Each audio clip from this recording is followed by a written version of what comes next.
اور اسلام کی تاریخ تو شہادتوں کی تاریخ ہے، اور آج کے دن تک یہ شہادتوں کا سلسلہ جاری ہے، اور بڑے بڑے شہداء ہیں اور بڑے بڑے ان کے کارنامے ہیں۔ لیکن سب سے پہلی شہادت جس خاتون کے حصے میں آئیے ذرا دیکھیں کہ اس کی زندگی اور اس کی جرأت اور اس کی ثابت قدمی اپنے ایمان کے اوپر کیسی تھی۔ یہ ہے حضرت سمیہ رضی اللہ تعالی عنہ، حضرت سمیہ۔ اور یہ سمیہ جو ہیں یہ ایک غلام خاندان سے تعلق رکھتی تھی، اور ان کے خامد جو ہیں حضرت یاسر رضی اللہ تعالیٰ عنہ، یہ یمن کے رہنے والے تھے اور یمن سے آئے اور بنو مخزوم کے حلیف بن گئے۔ یمن کے معزز آدمی تھے، لیکن یہاں اکیلے تھے، کوئی خاندان نہیں، کوئی قوت نہیں، کوئی زور نہیں، کوئی جتھا نہیں، ان کے حلیف بن گئے بنو مخزوم کے۔ اور یہ سمیہ بنو مخزوم ہی کی غلام تھیں، ان کی کنیزہ تھیں۔ تو ان کی شادی آپس میں ہو گئی، شادی ہونے کے بعد یہ آزاد ہو گئیں، اور جب اسلام کی دعوت کانوں سے ٹکرائی تو فوراً دونوں میاں بیوی مسلمان ہو گئے۔ یعنی کچھ عرصے کے بعد انہوں نے اسلام کی دعوت سنی، لیکن یہ ابتدائی مسلمانوں میں سے ہیں، 12-15 مسلمانوں جو سابقون الاولون تھے ان میں سے یہ ہیں۔ اور صرف یہی نہیں، ان کے گھر میں ان کے 2 بیٹے تھے، 4 ہی افراد تھے اس گھر کے اندر۔ اور مکہ کا اگر کوئی گھرانہ پورے کا پورا اسلام میں داخل ہوا تو وہ یہی حضرت سمیہ کا گھرانہ تھا۔ کوئی کافر اس گھر کے اندر نہیں تھا، باقی ہر گھر کے اندر ایک مسلمان ہے، 6 کافر ہیں، 2 مسلمان ہیں، 3 کافر ہیں، اس طرح کی صورتحال تھی۔ لیکن اس گھر کے اندر سارے مسلمان، حضرت سمیہ مسلمان ہوئیں، حضرت یاسر مسلمان ہوئے، ان کے بیٹے حضرت عمار مسلمان ہوئے، دوسرے بیٹے حضرت عبداللہ مسلمان ہوئے، اور چاروں نے بڑی آزمائشیں جھیلیں، بہت آزمائشوں سے گزرے۔ اور اسی وجہ سے آپ کو معلوم ہوگا، آپ نے بارہا یہ سنا اور پڑھا ہوگا کہ نبی اکرم صلی اللہ علیہ وسلم جب ان کو آزمائشوں میں گھرا ہوا دیکھتے تھے اور دشمن ان پر مظالم ڈھا رہے ہوتے تھے تو وہاں حضور بڑی تسلی ان کو دیتے تھے، اور آپ فرماتے تھے اصبروا یا آل یاسر فإن موعدکم الجنہ، اے یاسر کے گھر والو صبر سے کام لو، جنت تمہارا مقدر ہو چکی ہے۔ اور ایک مرتبہ آپ نے یہ بھی ارشاد فرمایا کہ جنت میں جانے کے لیے مومن بے قرار ہوتا ہے۔ باقی جو سچا مومن ہے، آج کے دور میں ہو یا ماضی میں ہو یا مستقبل میں، سچا مومن جو اللہ اور اللہ کے رسول کا سچا وفادار ہے، جو اللہ اور اللہ کے رسول کی تعلیمات کو سمجھتا ہے، تو اس کی سب سے بڑی دل کی تمنا یہ ہوتی ہے کہ مجھے اللہ تعالیٰ جنت عطا فرما دے۔ سب چیزوں سے زیادہ اس کی طلب یہ ہوتی ہے کہ مجھے اللہ تعالیٰ جنت عطا فرما دے۔ اس کی دل کی بے قراری جنت کے لیے ہوتی ہے۔ تو فرمایا کہ مومن جنت کے لیے بے قرار ہوتا ہے، لیکن جنت خود بعض مومنین کے لیے بے قرار ہے۔ کہ کیا بات ہے! حضور کا ارشاد ہے کہ جنت خود بعض مومنین کے لیے بے قرار ہے، کہ وہ اس کے دامن میں کب آئیں گے، اس کی آغوش میں کب آئیں گے۔ جنت ان کا راستہ دیکھ رہی ہے، اور فرمایا کہ ایسے لوگوں کو دیکھنا ہو تو ان میں سے عمار کو دیکھ لو، اس گھر کا ہیرا اور موتی، سمیہ کی گود میں پلنے والا نوجوان عمار رضی اللہ تعالیٰ عنہ۔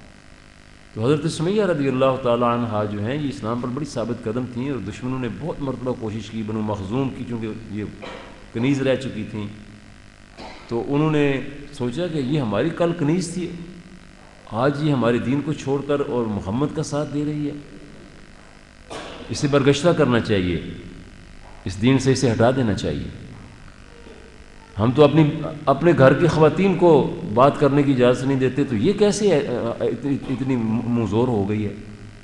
یہ فیصلہ کر کے قریش کے سردار ان کے گھر پر آئے، کیونکہ اسلام جو ہے یہ ثابت قدمی بھی عطا فرماتا ہے، ہمت و جرأت بھی عطا فرماتا ہے، اور اسلام جو ہے یہ دل کو ایک ایسی تقویت دیتا ہے کہ خطرات کے وقت میں بھی وہ شخص جو ہے وہ ڈٹ جاتا ہے۔ ہم تو چھوٹے چھوٹے خطرات کو دیکھ کر پھسل جاتے ہیں، لیکن جن کے ساتھ ہمارا تعلق ہے اور جو ہماری اصل ہے، صحابہ و صحابیات، وہ تو دنیا کی ہر چیز قربان کرنے کے لیے تیار ہوتے تھے، اپنی جان، اپنا مال، ہر چیز۔ تو حضرت سمیہ رضی اللہ تعالیٰ عنہ کو اسلام سے برگشتہ کرنے کے لیے قریش کے سردار ان کے گھر پر آئے، دروازے پر دستک دی۔ اس وقت حضرت سمیہ گھر میں اکیلی تھیں، تنہا تھیں گھر میں۔ تو ابو جہل اور اس کے ساتھی ہتھیاروں سے مسلح ہو کر آئے۔ کتنے بزدل لوگ تھے اور کتنے بے غیرت لوگ تھے کہ ایک خاتون کو ڈرا دھمکا رہے ہیں، اسلحے سے لیس ہیں، اور پھر ان لوگوں کو اللہ رب العالمین نے بدر کے میدان میں جس صورتحال سے دوچار کیا، اور اللہ تعالیٰ نے فرمایا فَلَمْ تَقْتُلُوهُمْ وَلَٰكِنَّ اللَّهَ قَتَلَهُمْ، اللہ نے خود ان کو قتل کر دیا، جو اللہ کے بندوں کو اذیتیں پہنچانے والے اور اللہ کی اس بندی کو شہید کرنے والے تھے۔ تو ابو جہل نے کہا کہ سمیہ، تم نے ہمارے باپ دادا کا دین چھوڑ دیا، تمہیں فیصلہ کرنا ہے، آج فیصلہ کر لو، اگر زندہ رہنا ہے تو اسلام کو ترک کرنا ہوگا، اور اگر ایسا نہ کرو گی تو مرنے کے لیے تیار ہو جاؤ، آج تمہیں فیصلہ کرنا ہے، آج کوئی اور تیسرا راستہ نہیں ہے، یہی دو راستے ہیں، یا موت، اور وہ موت تم اگر اسلام کو نہ چھوڑو گی، زندگی اگر تم اسلام کو چھوڑ دو گی۔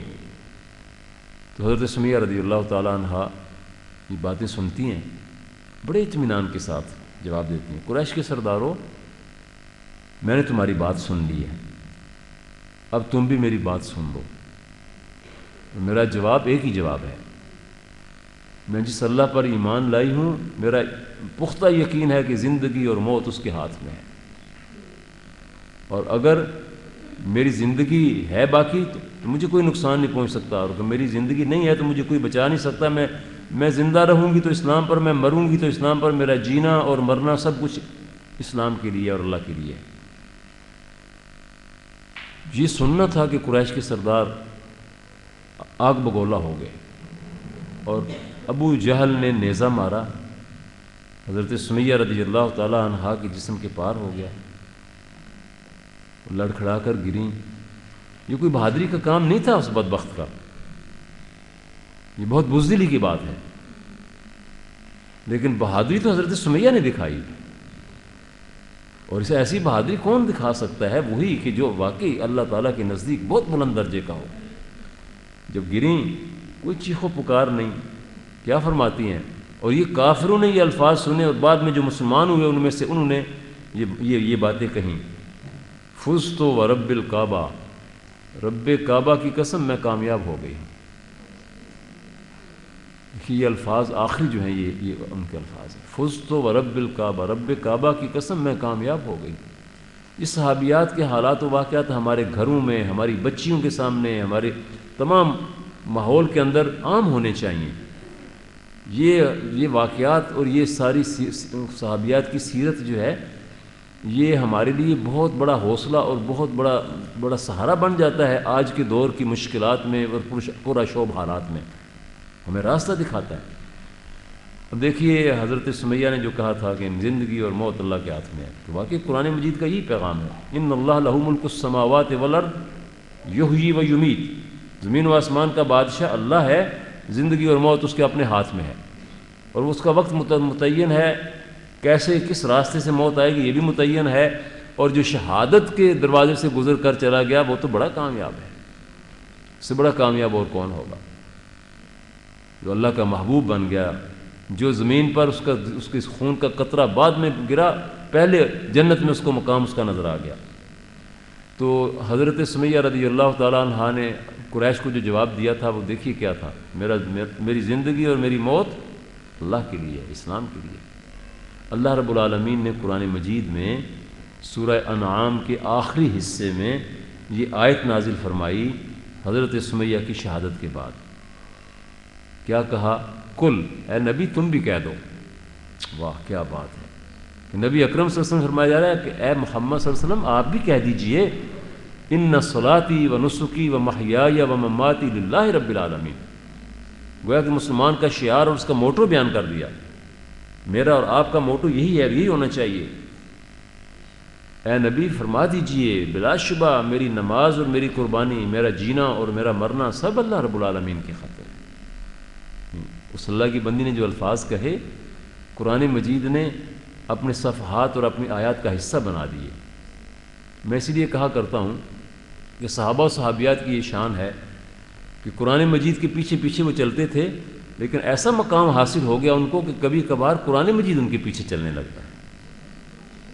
یہ بہت بڑی بات ہے، یعنی وہ اللہ کی بندی گزر گئی اپنی جان سے، اور قرآن مجید نے اس کے الفاظ کو وحی کا حصہ بنا کر تمام اہل ایمان کے لیے، قیامت کے دن تک آنے والوں کے لیے، اور جنت میں قرآن مجید کی تلاوت کرنے والوں کے لیے اس کو زندہ جاوید کر دیا. اور پھر اس نے یہ کہا تھا فزت ورب الکعبہ، یہ فلسفہ سمجھا دیا کہ کامیابی کیا ہے. دنیا میں ہر آدمی کامیابی کا متمنی ہے اور ہونا چاہیے. دنیا کی کامیابیاں بھی چاہیے ہمیں. ہم اس دنیا کے اندر جو اللہ نے ہمیں سکھایا ربنا آتنا فی الدنیا حسنہ وفی الآخرۃ حسنہ، پروردگار ہمیں دنیا کے اندر بھی بھلائی اور بہتری عطا فرما، ہمیں آخرت میں بھی بھلائی اور بہتری عطا فرما. اور ہمارا اصل مطمع نظر یہ ہے کہ ہمیں آگ کے عذاب سے بچا لے، وقنا عذاب النار. اصل بات تو وہ ہے. تو حضرت سمیہ رضی اللہ تعالیٰ عنہ نے کامیابی کا معیار اور پیمانہ بیان فرمایا. ہر آدمی کامیابی چاہتا ہے. اللہ رب العالمین نے ان الفاظ کو، انہوں نے کہا تھا فز تو میں کامیاب ہوگی. فاز یفوزو کا معنی ہے کامیاب ہو جانا. فاز یفوزو، فائز جو نام رکھتے ہیں ہم، فائز یا فائزہ، آپ میں سے ممکن ہے کسی کا نام فائزہ ہو. فائزہ کامیاب ہو جانے والی، فوز کامیابی، فائزہ کامیاب ہو جانے والی.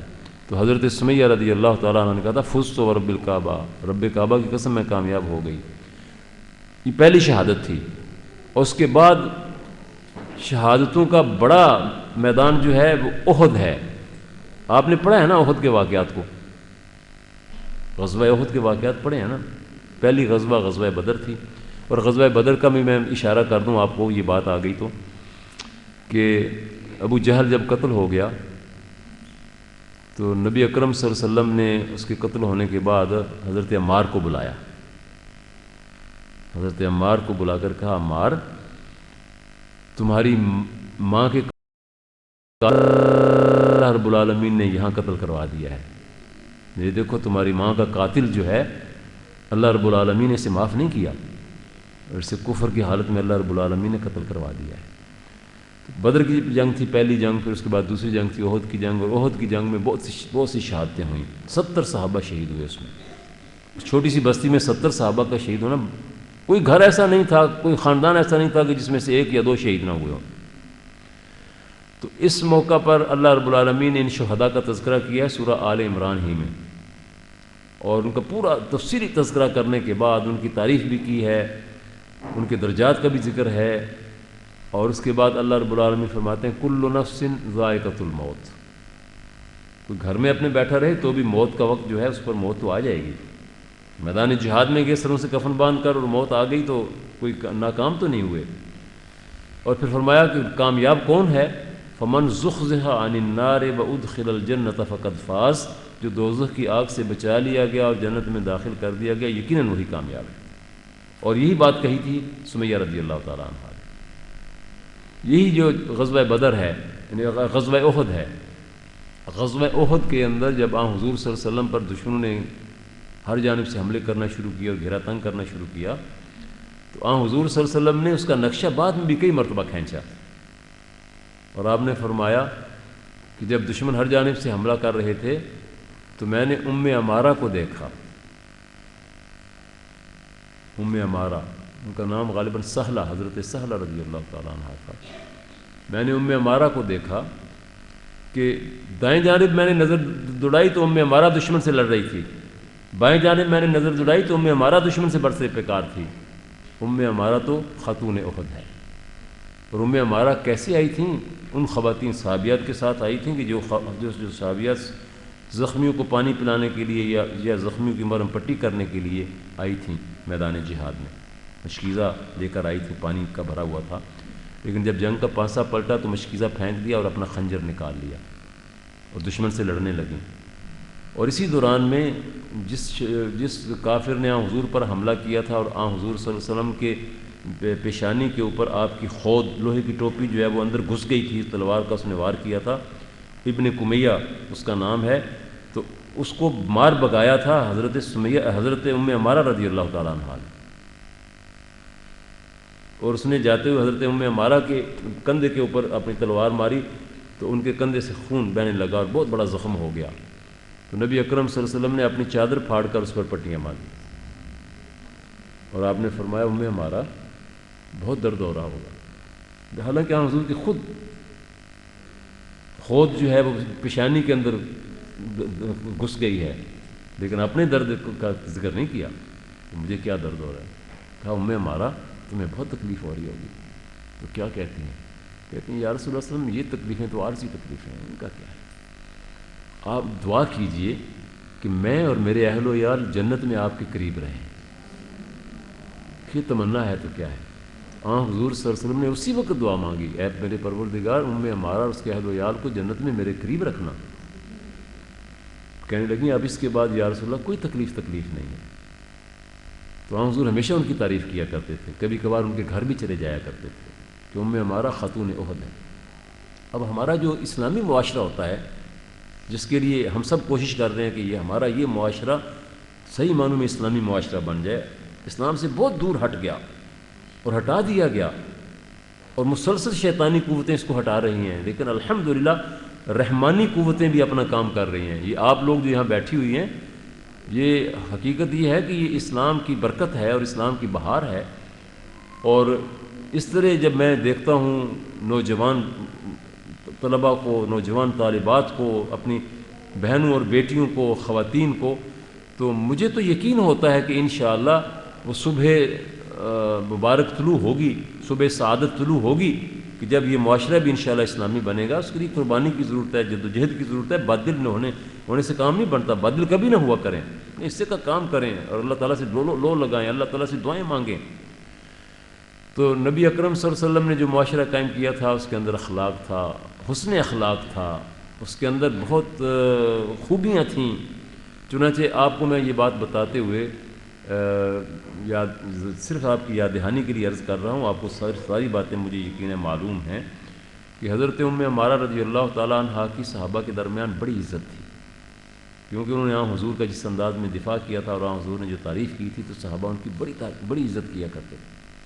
اور ام عمارہ رضی اللہ تعالیٰ عنہ ایک ہی جہاد میں شریک نہیں ہوئی, اس کے بعد بھی مسلمہ کذاب کے مقابلے پر بھی جو فوج گئی تھی اس میں ام عمارہ اس فوج کے ساتھ گئی تھیں. ان کا بیٹا بھی اس فوج کے ساتھ تھا, حضرت عبداللہ, اور عبداللہ بن حبیب, ان کے خاوند کا نام حبیب تھا. اور مسلمہ کذاب نے ان کے ایک بیٹے کو شہید کروایا تھا, اس کا نام تھا زید بن حبیب. اور ام عمارہ بڑے حوصلے والی تھیں. زید بن حبیب مسلمہ کذاب کے علاقے میں گئے. آپ کو معلوم مسلمہ کذاب جھوٹا مدعی نبوت تھا, اس نے نبوت کا دعویٰ کر دیا تھا, اور ساتھ وہ بدبخت یہ بھی کہتا تھا کہ محمد بھی اللہ کے رسول ہیں, میں ان کو اللہ کا رسول مانتا ہوں, میں بھی اللہ کا رسول ہوں. حضور کو جب یہ معلوم ہو تو آپ نے فرمایا کہ وہ بہت بڑا جھوٹا ہے, کذاب ہے, سب سے بڑا جھوٹا ہے. وہ نبی کیسے ہے؟ اللہ تعالیٰ نے میرے اوپر ختم نبوت کر دی. تو اس نے اپنے علاقے نجد اور یمامہ کے علاقے میں اپنی نبوت کا اعلان کیا. وہ تھا بڑا سردار تھا وہاں کا. تو حضرت زید بن حبیب رضی اللہ تعالیٰ عنہ اس علاقے سے گزر رہے تھے, تو کسی نے کہا کہ محمد کا ایک پیروکار یہاں سے جا رہا ہے. اس نے کہا اس کو بلا کے لاؤ. بلا کے لائے تو اس نے کہا کیا تم گواہی دیتے ہو کہ محمد اللہ کے رسول ہیں؟ کہا ہاں میں گواہی دیتا ہوں کہ محمد صلی اللہ علیہ وسلم اللہ کے رسول ہیں. اس نے کہا میں بھی گواہی دیتا ہوں کہ محمد اللہ کے رسول ہیں. پھر اس کے بعد اس نے کہا کیا تم گواہی دیتے ہو کہ مسلمہ اللہ کا رسول ہے؟ فرمایا کہ میں گواہی دیتا ہوں کہ مسلمہ جھوٹا ہے, کذاب ہے, اور اللہ کی لعنت ہو جھوٹوں کے اوپر. اس نے کہا تمہیں معلوم ہے کہ تم نے کیا کہا؟ فرمایا ہاں میں نے خوب سوچ سمجھ کر کہا. اس نے کہا تمہیں پتہ ہے کہ اس کی سزا کیا ہوگی؟ انہوں نے کہا مجھے کوئی پرواہ نہیں ہے کیا سزا ہوگی, لیکن میں ختم نبوت اور ناموس رسالت کے اوپر کوئی مداحنت نہیں برت سکتا. اس نے کہا اس کا دایاں ہاتھ کاٹ دو. دایاں ہاتھ کاٹ دیا گیا. اس نے کہا اب تم گواہی دیتے ہو کہ میں مسلمہ اللہ کا رسول ہوں؟ فرمایا میں گواہی دیتا ہوں کہ مسلمہ جھوٹا ہے, کذاب ہے, اس پر لعنت ہو. اس نے کہا اس کا دایاں پاؤں کاٹ دو. پاؤں کاٹ دیا. پھر وہ یہی پوچھا, پھر انہیں وہی جواب دیا. پھر کہا اس کا دوسرا ہاتھ کاٹ دو, وہ بھی کاٹ دیا گیا. پھر کہا اس کا دوسرا پاؤں کاٹ دو. ہر مرتبہ ان سے پوچھا گیا تو وہ یہی گواہی دیتے رہے. قتل اربن, انہیں اس طرح سے شہید کیا گیا کہ ان کے اعضاء کاٹے گئے اور اس طرح شہید ہو گئے, لیکن آخر وقت تک کہتے رہے کہ اللہ کے محمد صلی اللہ علیہ وسلم اللہ کے آخری رسول ہیں, خاتم النبیین ہیں, ان کے بعد کوئی رسول نہیں ہے. اب دیکھیے یہ جو فتنہ قادیانیت ہے, بعض لوگ بیرونی قوتیں جو ہیں وہ یہ کہہ رہی ہیں کہ قادیانیوں کو کیوں تم غیر مسلم قرار دیتے ہو. قادیانیوں نے نبوت, جھوٹی نبوت جو ہے اس کو اس اسلام کے اندر اس کا فتنہ کھڑا کیا.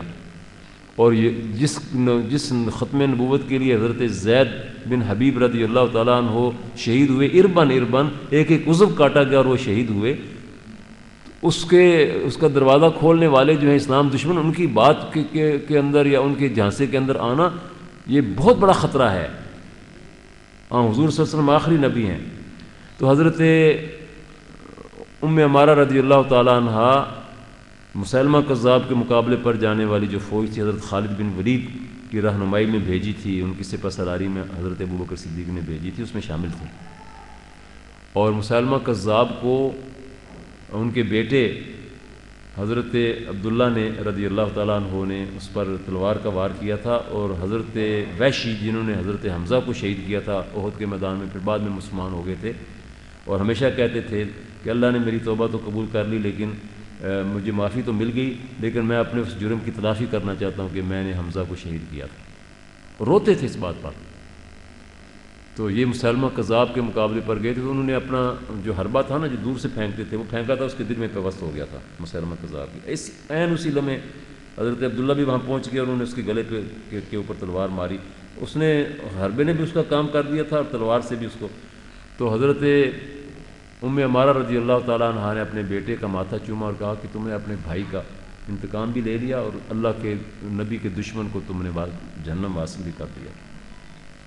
تو حضرت ام عمارہ کی بڑی خوبیاں ہیں، لیکن میں ایک بات جو کہنا چاہ رہا تھا وہ یہ ہے کہ اسلامی معاشرہ ایسے لوگوں کی قدر کرتا ہے۔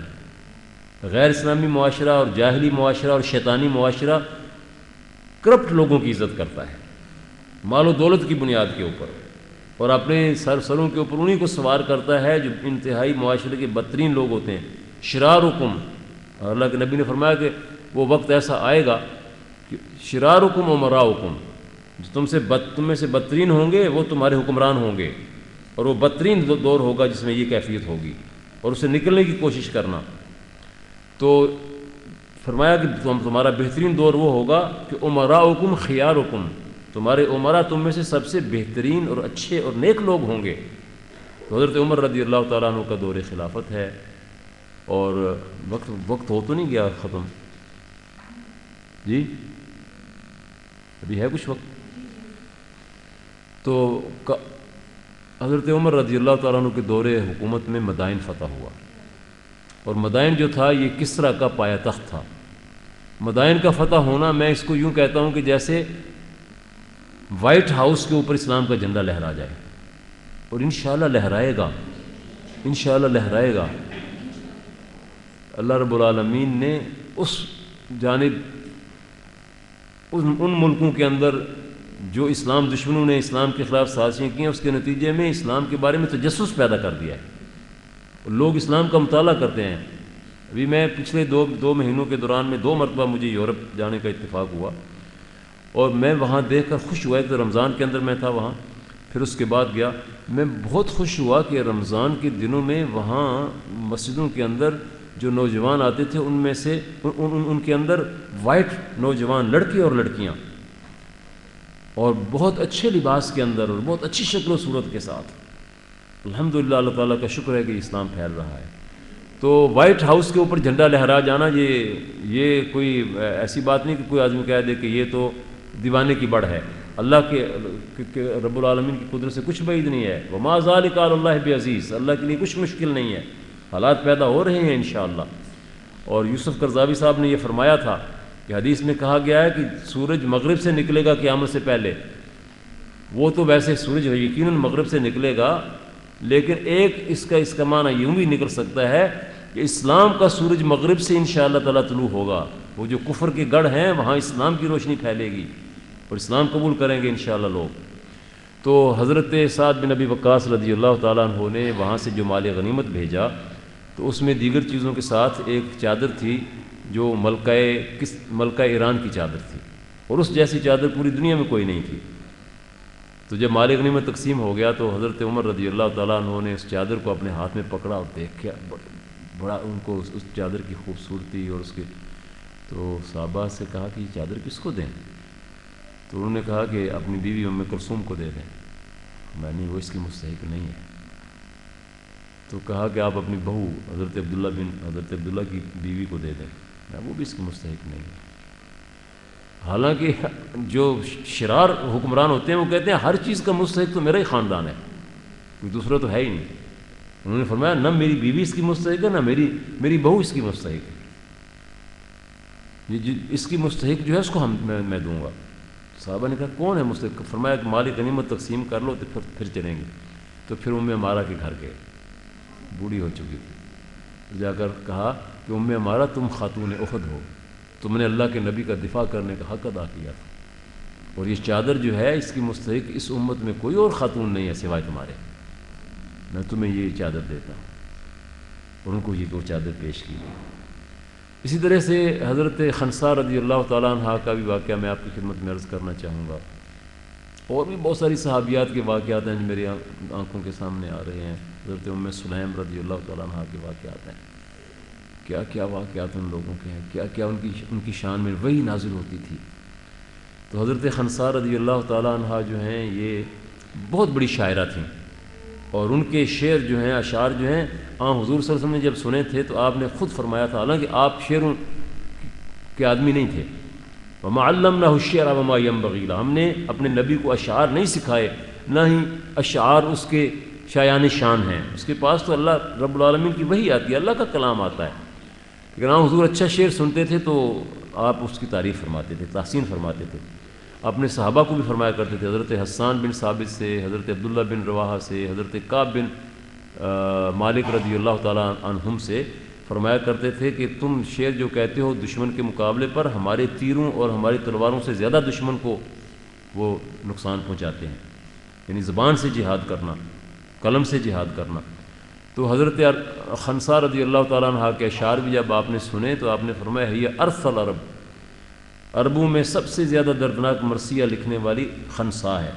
اپنے بھائی کا مرثیہ لکھا تھا جو حالت کفر میں جاہلی جنگ میں مارا گیا تھا۔ یہ بنو سلیم کے لوگ تھے، بنو سلیم بڑا قبیلہ تھا، صحرائی قبیلہ تھا، بڑا قبیلہ تھا، جنگجو لوگ تھے۔ تو ان کا بھائی جو تھا وہ قتل ہو گیا تھا، اور اس کے قتل کے بعد یہ بہت ہی زیادہ غمزدہ ہوئیں اور اپنا گریبان چاک کر لیا، اور کہا میرے بھائی کے خون کا بدلہ جب تک نہ لے لیا جائے میں اس وقت تک اپنے سر میں تیل نہیں ڈالوں گی، کنگھی نہیں کروں گی۔ تو اس کے ان کے بھائی کے خون کا بدلہ لیا گیا، تو انہوں نے پھر اپنی حالت جو ہے اس کو بدلا، پھر اپنے لباس تبدیل کیا۔ اس وقت تک تو لباس بھی تبدیل نہیں کیا جب تک بھائی کا بدلہ نہیں لے لیا۔ لیکن زمانہ جاہلیت کی بات، ڈیڑھ عمر ہو چکی تھیں جب اسلام کی دعوت ان کے کانوں سے ٹکرائی، تو مسلمان ہو گئیں۔ حضور صلی اللہ علیہ وسلم سے آ کر ملاقات بھی کی، حضور سے سوالات بھی کیے، حضور صلی اللہ علیہ وسلم کو اپنے اشعار بھی سنائے، اور حضور نے بڑے شوق سے ان کے اشعار سنے۔ پھر اس کے بعد اپنے قبیلے میں چلی گئیں۔ جب حضور صلی اللہ علیہ وسلم کی رحلت ہوئی تو پھر اپنے پورے خاندان کے ساتھ مدینہ میں آ گئیں، اور مدینہ میں جب یہ قیام پذیر ہو گئیں تو لوگ ان سے کہتے تھے کہ کچھ اشعار سناؤ، تو وہ کہتی تھی قرآن مجید جب سے میں نے پڑھنا شروع کیا ہے اشعار میں دل ہی نہیں لگتا، قرآن مجید اس کے ساتھ جڑ جانا چاہیے۔ تو حضرت عمر رضی اللہ تعالیٰ عنہ کے دور میں ہی مدائن فتح ہونے سے پہلے، مدائن کی فتح کا میں نے تذکرہ کیا نا عمارہ کے حوالے سے، مدائن فتح ہونے سے پہلے حضرت سعد بن ابی وقاص رضی اللہ تعالیٰ عنہ کا خط آیا کہ امیر المومنین ہم پر بڑا مشکل وقت آ گیا ہے، اور امیر المومنین اپنی فوجوں کا پورا خیال رکھتے تھے، کوئی مشکل میں اگر ہو تو فوراً اس کی مدد، اور کہتے تھے کہ یہ سب لوگ جو اللہ کے راستے میں نکلے ہوئے ہیں یہ پوری امت کے محسن ہیں، یہ اسلام کا جھنڈا دور دور تک جو لہرا رہے ہیں یہ آنے والی نسلوں کے محسن ہیں۔ اور واقعی ایسا ہی تھا۔ سعد بن ابی وقاص کا خط آیا کہ امیر المومنین ہمارے اوپر بڑا سخت وقت آ گیا ہے، ہم نے دشمن کی ہر فوج کو شکست دی ہے، دشمن کا ہر قلعہ فتح کیا ہے، ہر مارکا مارا ہے، لیکن اب دشمن نے ہاتھیوں کی فوج تیار کر لی ہے، اور ان قریب ہاتھیوں کی فوج یہاں پہنچنے والی ہے، کیونکہ خبریں رکھتے تھے۔ دشمن نے سوچا کہ اور تو کوئی مقابلہ ان کا کیا نہیں جا سکتا، تو ہاتھیوں کو ان کے مقابلے پر لے کے آتے ہیں۔ چنانچہ ہاتھیوں کی فوج تیار کی گئی اور وہ آئی، تو انہوں نے لکھا کہ آپ تازہ دم دستے ہماری مدد کے لیے بھیجیں۔ تو حضرت عمر رضی اللہ تعالیٰ عنہ نے تازہ دم دستے وہاں سے مدینہ سے بھیجے، اور حضرت عمر پیدل چل رہے تھے، باقی سب لوگ اپنی سواریوں پر سوار تھے، ان کے لیے دعائیں بھی کر رہے تھے، ان کو ہدایات بھی دے رہے تھے۔ تو ایک اونٹ پر دیکھا تو ایک بڑھیا بیٹھی ہے، اور یہ بڑھیا حضرت خنسا رضی اللہ تعالیٰ عنہ تھی۔ تو آپ نے پوچھا کہ آپ کہاں جا رہی ہیں؟ تو انہوں نے کہا جہاد پر جا رہی ہوں. تو فرمایا جہاد پر تو نوجوانوں کا کام ہے. تو فرمایا کہ امیر المومنین یہ میرے 4 بیٹے میرے دائیں اور بائیں ہیں, میں اپنے 4 جوان بیٹوں کو لے کے جا رہے ہیں میدان جہاد کی طرف. یہ بھی مریم جمیلہ جو چند دن پہلے فوت ہوئی ہیں نا, آپ نے سنا نا مریم جمیلہ کا نام؟ مریم جمیلہ ان کے ہاں میں اکثر جایا کرتا تھا. وہ خود ٹیلی فون کا آتا تھا یوسف خان صاحب کا کہ آپ آئیں ہمارے پاس, تو میں جاتا تھا وہاں.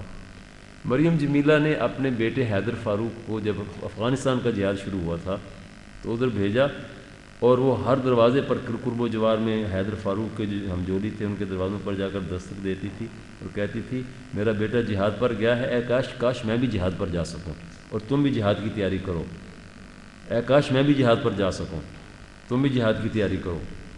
تو حضرت خنسا رضی اللہ تعالیٰ عنہ اپنے 4 بیٹوں کو لے کر جہاد پر جا رہی تھیں. جب وہاں پر پہنچیں سعد بن ابی وقاص نے ان لوگوں کا استقبال کیا اور فرمایا کہ تم ٹھیک وقت پر آ گئے ہو, کل بڑا سخت مقابلہ ہونے والا ہے, دشمن کی فوج بھی آ گئی ہے, اس کے ہاتھی بھی آ گئے ہیں, تو کل بڑا سخت مقابلہ ہونے والا ہے. حضرت خنسا رضی اللہ تعالیٰ عنہ اپنے خیمے میں آئیں, اپنے 4 بیٹوں کو اپنے سامنے بٹھایا. شام کا وقت ہو گیا, چراغ روشن ہو گئے, تو حضرت خنسا فرمانے لگیں اے میرے بیٹو میری بات غور سے سنو, شاید پھر ماں بیٹوں کی ملاقات نہ ہو سکے. اللہ تعالیٰ نے ہمیں اسلام کی نعمت عطا فرمائی ہے اور یہ بہت بڑا اعزاز ہے. تم میری بات غور سے سن لو, بخدا تمہاری ماں نے تمہارے باپ کے ساتھ کبھی خیانت نہیں کی, تمہارا نسب بالکل پکا سچا نسب ہے, تمہارے ماموں کو کبھی رسوا نہیں کیا. اس طرح ایک ماں کے پیٹ سے پیدا ہوئے ہو اسی طرح ایک باپ کے سلب سے پیدا ہوئے ہو. اور پھر اس سے بڑی بات یہ کہ اسلام نے تمہیں عزت عطا فرما دی ہے, بہت زیادہ عزت ہے یہ اسلام کا قبول کرنا ہمارے لیے. اور اسلام پر کڑا وقت آ گیا ہے اور اسلامی فوجوں کو مشکل پیش آ گئی ہے. کل میدان میں اترو گے تو مجھے ڈر لگتا ہے کہ لوگوں کے قدم اکھڑ جائیں گے, لیکن خبردار تم بھاگ کر واپس نہ آنا. اگر لوگوں کے قدم اکھڑیں تو تم آگے بڑھنا. تم میں سے اگر کوئی میدان جنگ سے فرار ہو کر آئے تو پھر میں اسے معاف نہیں کروں گی. خیر یہ انہوں نے اپنے بچوں کو جو اس وقت یہ نصیحت فرمائی, تو اگلے دن جو ان کے بیٹے ماں سے رخصت ہو کر میدان جہاد کی طرف گئے اپنا اسلحہ لے کر, تو ماں نے ان کے ماتھے چومے اور ماں کو جیسے یقین ہو کہ میں آخری مرتبہ ان کو چوم رہی ہوں, اور ان کو رخصت کر دیا. میدان جنگ میں جب گئے ہاتھیوں کی فوج نے حملہ کیا تو مسلمانوں کے قدم اکھڑ گئے, اور جب قدم اکھڑے تو ان 4 بھائیوں نے ایک دوسرے کو نام بنام پکار کر کہا ماں کی نصیحت کو یاد کرو, ماں نے کیا نصیحت کی تھی. پھر کیا تھا, وہ دشمن کی طرف ہاتھیوں کی طرف بڑھے. ہاتھی کے پورے جسم میں پہ آپ تلوار چلائیں, نیزہ چلائیں, تیر چلائیں, کوئی اثر نہیں ہوتا. اس کی کھال اتنی مضبوط ہوتی ہے کہ تلوار اس پر کام ہی نہیں کرتی. البتہ اس کی سونڈ ایک ایسا حصہ ہے, سونڈ بہت نرم ہوتی ہے, اسے کاٹا جا سکتا ہے, آپ تلوار سے خنجر سے کاٹ سکتے ہیں. تو ان 4 بھائیوں نے ہاتھیوں کی سونڈیں کاٹنا شروع کی, اور ایک ہاتھی کی سونڈ کٹی, دوسرے کی, تیسرے کی, تو ہاتھی بل بلاتے ہوئے پیچھے کی طرف دوڑے اور اپنی فوج کو کچلتے ہوئے بھاگ گئے. لیکن یہ 4 بھائی جو ہیں اسی مارکے میں یکے بعد دیگرے شہید ہو گئے. شام تک لڑائی جاری رہی, بہت سے صحابہ شہید ہوئے, لیکن ہر خیمے میں جو لوگ کوئی زخمی آئے, کچھ غازی ٹھیک ٹھاک حالت میں آئے, کچھ کے بارے میں پتہ چلا کہ ہمارا فلاں ساتھی شہید ہو گیا. خنسا رضی اللہ تعالیٰ عنہ کے خیمے میں کوئی بھی واپس نہیں آیا. تنہا بوڑھی ماں بیٹھی ہے, چراغ جل رہا ہے, اور خیمے میں کوئی واپس نہیں آیا. جب حضرت سعد بن ابی وقاص رضی اللہ تعالیٰ عنہ کو اسی سارا واقعہ معلوم ہوا تو سعد بن ابی وقاص سب کچھ چھوڑ چھاڑ کے خود اس خیمے میں آئے. اور جب آئے تو حضرت سعد صحابہ میں بڑے جرت مند اور بڑے بہادر تھے. اتنے بہادر تھے کہ نبی اکرم صلی اللہ علیہ وسلم نے احد کے میدان میں ان کے لیے جو الفاظ استعمال کیے ہیں, حضرت عائشہ رضی اللہ تعالیٰ عنہ کی روایت ہے, حضرت علی رضی اللہ تعالیٰ عنہ کی روایت ہے کہ اللہ کے نبی نے یہ الفاظ کسی اور کے لیے کبھی استعمال نہیں کی جو سعد بن ابی وقاص کے لیے استعمال کیے تھے. کیا فرمایا تھا؟ فدا کا ابی و امی یا سعد ارمے, اے سعد میرے ماں باپ تم پر قربان, دشمن پر تیر چلاؤ. مجتمع ابویہ لاحد الا لسعد بن ابی وقاص, اپنے ماں باپ کو کسی پر قربان کرنے کی بات آن حضور نے کبھی کسی اور کے بارے میں نہیں کی، سعد بن ابی وقاص کے بارے میں، اور ایسی جرت مندی اور ایسی مہارت کہ ایک تیر بھی ان کا اس روز جو ہے وہ خطا نہیں ہوا تھا۔ تو حضرت سعد بن ابی وقاص بڑے بہادر تھے، بڑے جرت مند تھے، اور ایران کی سپریمیسی کو انہوں نے خاک میں ملایا، ملیا میٹ کر دیا۔ لیکن حضرت سعد بن ابی وقاص اس خیمے میں آئے تو وہ بہادر آدمی جو ہے اس کی زبان اس کا ساتھ نہیں دے رہی، زبان لڑکھڑا رہی، کیسے بات کرے؟ تو حضرت خنسا رضی اللہ تعالیٰ عنہ کہتی ہیں سعد جنگ کا کیا نتیجہ نکلا؟ تو بمشکل اپنی زبان کو چلا کے اتنے کہہ سکے خنسا تمہارے 4 بیٹے شہید ہو گئے۔ تو پھر پوچھتی ہیں کہ تم مجھے یہ بتاؤ کہ جنگ کا کیا نتیجہ نکلا؟ تو فرماتے ہیں اللہ نے فتح عطا فرمائی ہے، سجدے میں گر گئیں۔ کہاں وہ بھائی کا قتل اور اس پر مرثیے اور گریبان چاک کرنا، کہاں 4 بیٹے اللہ کے راستے میں قربان کیے ہیں، اور سجدے میں کیا کہہ رہی ہیں؟ اللہم تقبل منی ھذا، یا اللہ میں نے قربانی تیرے راستے میں دیا، تو اس قربانی کو قبول فرما لے۔ اور میری تمنا اور آرزو کیا ہے؟ ارجو ان اکون معہم فی الجنہ، میری تمنا اور آرزو اور دعا یہ ہے پروردگار مجھے جنت میں میرے بیٹوں سے ملا دینا۔ اور ظاہر ہے کہ جنت کے دروازوں پر بیٹے تو بازو پھیلائے وہاں پر کھڑے ہوں گے۔ ایک شہید جو ہے وہ 70 لوگوں کو بغیر حساب جنت میں لے جائے گا، جس کے 4 بیٹے شہید ہیں، اس کا مقام کیا ہوگا؟ اسی طرح سے میں آخری بات آپ کی خدمت میں عرض کرنا چاہتا ہوں۔ بہت ساری صحابیات کے نام میرے سامنے آ رہے ہیں، بہت سارے واقعات سامنے آ رہے ہیں، لیکن یہ جو ابھی کربلا کا واقعہ ہوا ہے، میں کربلا کے واقعہ کو ہمیشہ جب حالات کو دیکھتا ہوں اپنی قوم کے، گلی کوچوں کے، سڑکوں بازاروں کے، اور خرافات جب نظر آتی ہیں تو بڑا دکھ ہوتا ہے۔ میں کراچی میں تھا ان دنوں میں، یہ 2 صاحب کا جو دن ہے کراچی میں تھا، اور کراچی میں تو کیفیت ایسی کہ سڑکوں پر جس جانب آپ دیکھیں جلوس ہیں، جس جانب آپ دیکھیں جلوس ہیں۔ اور سچی بات یہ ہے کہ اگر حسین کے پیغام کو لوگ سمجھ جائیں اور اس فلسفہ شہادت کی حقیقت کو پا جائیں تو یہ ساری خرافات ختم ہو جائیں۔ یعنی حسین رضی اللہ تعالیٰ عنہ نے جان قربان کی تھی، طاغوت کے سامنے جھکنے سے انکار کر دیا تھا، اور یہ حسین کا نام لے کر یہ سب کچھ کرنے والے طاغوت کو ووٹ دیتے ہیں، طاغوت کے ساتھی ہیں، نمازوں کا پتہ نہیں ہے، اللہ اور اللہ کے رسول کی تعلیمات کا کوئی پتہ نہیں ہے۔ حسین نے تو اس آخری وقت میں جب پانی بھی دریا کا یہاں تک نہیں پہنچ رہا تھا تو تیمم کر کے اور تیروں کی بچھاڑ میں نماز کی نیت باندھ دی تھی جب اکیلے رہ گئے تھے، اور نماز ادا کی تھی۔ یہ عجیب ہمارے ساتھ معاملہ ہے۔ میں کہتا ہوں کہ حضرت امام حسین رضی اللہ تعالیٰ عنہ کی شہادت بہت بڑا واقعہ ہے۔ اگر اس وقت حضرت حسین کو جو مطالبہ کیا گیا تھا کہ جی آپ بیعت کا اعلان کر دیں، میں بیعت کر لیتا ہوں، ہم راستہ چھوڑ دیں گے، جدھر آپ کہیں گے آپ چلے جائیں، فرمایا کہ میں وہ آدمی نہیں ہوں کہ جو دباؤ کے تحت ایک فاسق و فاجر کی بیعت کر دوں یا اس کو ووٹ دے دوں۔ بیعت کرنا کیا تھا؟ ووٹ دینا۔ میں وہ آدمی نہیں ہوں۔ میں ہر قربانی دوں گا لیکن میں اپنے نانا کے دین کو برباد نہیں ہونے دوں گا۔ سچی بات یہ ہے کہ اگر اس وقت وہ بیعت کر کے بیٹھ جاتے تو دین کا تصور ہی ختم ہو جاتا۔ آج اگرچہ دین کے اوپر عمل کرنا مشکل بھی ہے اور دین کے دشمن جو ہیں وہ غالب بھی ہیں اس وقت، لیکن دین نظریاتی اور فکری لحاظ سے محفوظ ہے، اس کے اندر کوئی رخنہ نہیں ڈالا جا سکا، اور جو اس راستے پر چلنا چاہے وہ اندھیرے میں نہیں، وہ روشنی میں ہے۔ لیکن اندھیرے چھا جاتے اگر حسین اس وقت سر جھکا دیتے۔ اس حضرت حسین کی قربانی بہت بڑی قربانی ہے، لیکن میں تو اس خاتون کی عظمت آپ کے سامنے پیش کرنا چاہتا ہوں جو شہادت سے بھی بڑی منازل اور بڑی مشکل منازل سے گزری۔ ایک آدمی جب اپنی جان قربان کر دیتا ہے تو وہ تو مشکل کام ہے، لیکن بہرحال وہ جان قربان کر گیا اور چلا گیا۔ اصل امتحان تو ہوتا ہے جو بعد میں پیچھے رہ جاتے ہیں اور جن پر یہ ساری ذمہ داریاں آتی ہیں، پیچھے بھی کون؟ خاتون، اور اس پر یہ ذمہ داریاں، اور انہیں خواتین کو حضرت زینب بنت علی رضی اللہ تعالیٰ عنہ، حسین کی بہن، حضور کی نواسی فاطمہ الزہرا کی بیٹی، جب یہ پیدا ہوئی تھیں تو حضور صلی اللہ علیہ وسلم اس وقت جہاد پر کہیں گئے ہوئے تھے۔ جب واپس آئے تو پتہ چلا کہ فاطمہ کے ہاں اللہ نے بیٹی دی ہے، تو حضور فوراً حضرت فاطمہ کے گھر پہنچے اور حضرت زینب کو جو 2-3 دن کی تھیں اپنی گود میں بٹھایا، کھجور چبا کر ان کے منہ میں ڈالی، اور آپ نے فرمایا کہ یہ مجھے بہت ہی پیاری لگ رہی ہے. ساتھ ہی کہا کہ اس کی شکل و صورت اس کی نانی خدیجہ کی طرح ہے، اور مجھے اللہ تعالیٰ کی رحمت سے یہ امید ہے کہ یہ خدیجہ ہی کی طرح زیرک، دانش مند، سمجھدار، جرت مند ہوگی. اور واقعہ ایسا ہی ہوا.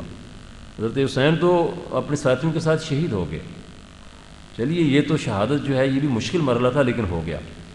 اب مشکل ترین مرحلہ، اس سے کہیں زیادہ مشکل مرحلہ یہ تھا کہ یہ خاتون ہے، اس کے ساتھ بچیاں ہیں، خواتین ہیں، اور اسے کوفہ کے دربار میں لے جایا گیا ہے. انہیں یعنی قیدی کی حیثیت سے عبید اللہ بن زیاد کے دربار میں لے جایا گیا. اور بھائی کی اور سارے خاندان کے، اپنے 2 بیٹوں، سب سے پہلے تو ان کے 2 بیٹے شہید ہوئے تھے وہاں، اون اور محمد. وہاں جب پہنچتی ہیں تو عبید اللہ بن زیاد بہت بد مزاجی کے ساتھ پیش آتا ہے. کہتا ہے تم لوگوں نے بغاوت کی تھی، باغیوں کا ایسا ہی حشر ہوتا ہے، تمہیں پتہ چل گیا اب تمہارا کیا حشر ہونا تھا، تمہارے بھائی نے بغاوت کی تھی اور وہ باغی تھا. تو حضرت زینب رضی اللہ تعالیٰ فرماتی ہیں کہ وہ اللہ کا مطیع فرمان تھا، وہ طاغوت کا باغی تھا، اور وہ ناکام نہیں ہوا، وہ سرخرو اور کامیاب ہو گیا ہے، اور ناکام تم لوگ ہو. اور یہی بات ہے کہ جس کو مولانا محمد علی جوہر نے یہ کہا کہ قتل حسین اصل میں مرگ یزید ہے، اسلام زندہ ہوتا ہے ہر کربلا کے بعد. یہاں سے ان کے ساتھ بہت تلخ کلامی ہوئی، لیکن حضرت زینب رضی اللہ تعالیٰ عنہ نے اپنے حواس کو قابو رکھا، اپنے اعصاب کو قابو رکھا، اور جھکنے کی بجائے حق بات کہی وہاں بھی کہ اللہ تم لوگوں کو رسوا کرے گا اور ذلیل کرے گا، اور حسین کامیاب ہو، سرخرو ہو گیا ہے، اور شہداء اللہ کے ہاں کامیاب ہیں، اس نے اللہ کے راستے میں اپنی جان کی قربانی دی ہے. یہاں سے پھر انہیں دمشق روانہ کیا گیا، اور دمشق میں یزید کے دربار میں ان کو لے جایا گیا. تو یزید نے یہ کہا کہ میرا ارادہ تو نہیں تھا حسین کو قتل کرنے کا، لیکن اس نے خود اپنے آپ کو اپنے قتل کو دعوت دی. تو حضرت زینب رضی اللہ تعالیٰ عنہ نے اس وقت بھی فرمایا کہ تم نے جو کچھ بھی کیا ہے یہ تمہارے نامہ اعمال میں لکھا جا چکا ہے، اور تم اس سے بری ذمہ نہیں ہو سکتے.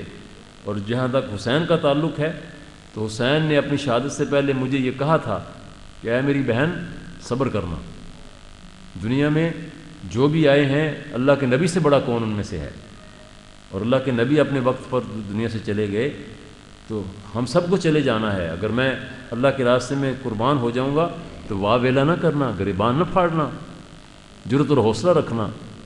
کہا الحمدللہ میں نے اپنے بھائی کی اس بات کو پلے باندھا ہوا ہے. تو یزید نے پھر اس کے بعد اور بھی کچھ باتیں کہیں، حضرت زینب نے اس کا بھی بڑا بھرپور جواب دیا. پھر یزید نے کہا کہ ان لوگوں کو مدینہ پہنچا دیا جائے. تو مدینہ تک جانے کے لیے ان کے ساتھ اس وقت ایک صحابی حضور کے دمشق میں موجود تھے، حضرت نعمان بن بشیر رضی اللہ تعالیٰ عنہ. یہ انصاری صحابی تھے. جب حضور ہجرت کر کے آئے تو اس وقت یہ چھوٹے سے بچے تھے، اور ان کے والد ان کو حضور کی خدمت میں لایا کرتے تھے، اور حضور ان سے پیار کیا کرتے تھے. نعمان بن بشیر اس وقت بوڑھے ہو چکے تھے، بڑی عمر کے تھے. تو حضرت نعمان بن بشیر اس قافلے کے ساتھ گئے، اور راستے میں بڑی خدمت ان کی اور بہت ان کے آرام کا خیال رکھا.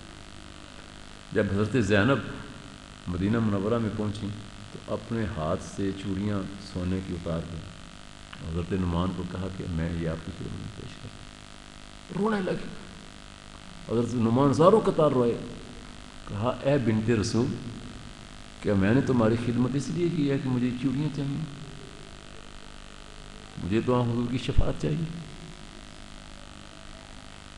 اور حضور صلی اللہ علیہ وسلم کہ یہ صحابی جو ہیں، حضرت زینب نے کہا کہ راستے میں جس طرح آپ نے ہماری خدمت کی ہے، ہمارے آرام کا خیال رکھا ہے، ہر چیز ہمیں فراہم کی ہے، تو اس کا بدلہ تو میں اور کچھ نہیں دے سکتی، میرے پاس اس وقت یہی ہے. مگر انہوں نے کہا کہ نہیں اے بنت رسول، میں نے اس لیے نہیں کیا یہ سب کچھ، میں نے اللہ کو راضی کرنے کے لیے یہ تمہاری خدمت کیا، میرے کہ میں تو سمجھتا ہوں میں نے حق ادا ہی نہیں کیا. حضرت زینب نے کہا نہیں، میں آپ کا شکریہ ادا کرتی ہوں، آپ نے حق ادا کیا ہے. اس کے بعد مدینہ کی سب لوگ نکل کر آ گئے. حضرت جابر بن عبداللہ رضی اللہ تعالیٰ عنہ صحابی نکل کر آئے، آ کر انہوں نے تعزیت کی. حضرت زینب نے کہا کہ اے جابر، تمہیں معلوم ہے کہ تم جس حسین کو اٹھا کر حضور کے کندھوں پر بٹھایا کرتے تھے، فرماتے تھے کہ جابر حسین کو اٹھاؤ اور میرے کندھوں پر رکھ دو. اس حسین کو وہاں پر اس کے جسم پر گھوڑے دوڑائے گئے، اس کے سر کو نیزے کی انی پر پرویا گیا۔ تو سارے راستے میں وہ بالکل جرت مند رہیں، اپنے جو ان کے ساتھ خاندان کی بچیاں تھیں، جو خواتین تھیں، ان کو بھی حوصلہ دیا رکھا، کسی جگہ پر کوئی حوصلہ نہیں ہارنا۔ لیکن جب مدینہ منورہ میں پہنچی تو اس وقت بے ہوش ہو کے گر گئے، اپنے آپ کو بڑا قابو رکھا، لیکن ظاہر ہے اس وقت پھر وہ بے ہوش ہو کر گریں۔ پھر انہیں اٹھا کر ان کے گھر لایا گیا۔ جب ہوش میں آئیں تو کہا کہ میں روضہ رسول پر جانا چاہتی ہوں۔ پھر روضہ رسول پر گئیں، پھر وہاں جا کر بھی انہوں نے یہی کہا کہ اللہ کے رسول، جس حسین کو آپ اپنی گود میں بٹھایا کرتے تھے، جس کو آپ اپنے کندھے پہ اٹھایا کرتے تھے، جس کے چہرے پہ بوسہ دیا کرتے تھے، جس کے لبوں کو بوسہ دیا کرتے تھے، اس کی شہادت کے بعد اس کے چہرے پر، اس کے لبوں پر دشمنوں نے چابک مارے۔ یہ صحابیات کی جو تاریخ ہے، صحابیات کے جو کارنامے ہیں، اسلام کے لیے جو قربانیاں ہیں، بہت بڑی بات ہے۔ صحابیات کے واقعات کو پڑھنا چاہیے گھروں کے اندر۔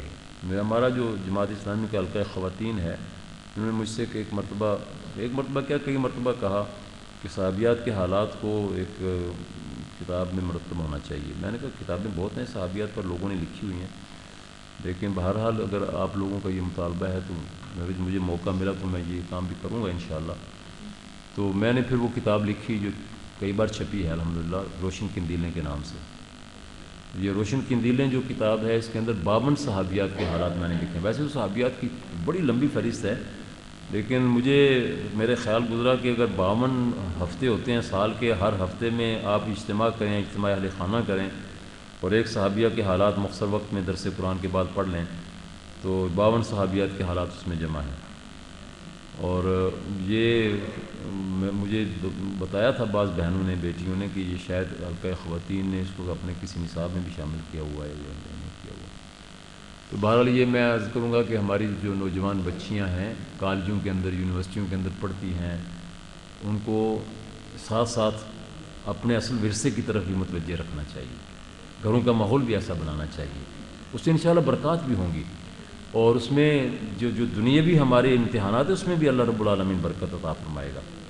تو آپ سے میں اجازت بھی چاہوں گا اور آپ کا شکریہ بھی ادا کرتا ہوں۔